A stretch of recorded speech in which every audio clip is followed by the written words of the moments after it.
सिंधुदुर्ग जिल्ह्यातही उद्या मॉकड्रिल होणार आहे। संध्याकाळी 4 ते 4:15च्या दरम्यान हे मॉकड्रिल केलं जाणार आहे। तर रात्री 8 ते 8:15च्या दरम्यान ब्लॅकआउट असेल। देवगड, वेंगुर्ला आणि मालवणच्या सागरी भागामध्ये ब्लॅकआउट असेल। पहलगाम मधल्या दहशतवादी हल्ल्यानंतर आता भारत आणि पाकिस्तान या दोन देशांदरम्यान युद्धाची शक्यता वर्तवली जाते। त्यामुळे केंद्रीय गृह मंत्रालयानं अनेक राज्यांना उद्या मॉकड्रिल करायला सांगितलंय। संपूर्ण सिंधुदुर्ग जिल्ह्यामध्ये उद्या संध्याकाळी 4 ते 4:15 पर्यंत मॉकड्रिल होणार आहे।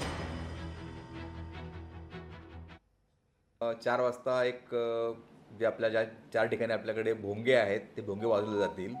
भोंग्याचा जो वाजवण्याचा जो हे आहे पॅटर्न जो आहे तो कमी जास्त पॅटर्न राहील तो।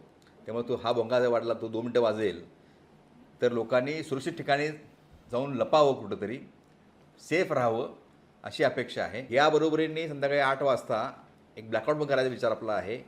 तो पण 15 मिनिटांसाठी राहील। 8 ते 8:15 पर्यंत ब्लॅकआउट राहील। ब्लॅकआउटमध्ये सुद्धा आपल्याला कसं वागायचं आहे किंवा काय आहे की आपल्याकडे मुवमेंट जी आपली आहे, आपल्या ज्या हालचाली आहेत किंवा जे एनिमी कंट्रीला ट्रॅक होऊ नयेत असं त्या रात्री आपण ब्लॅकआउट करतो आहे।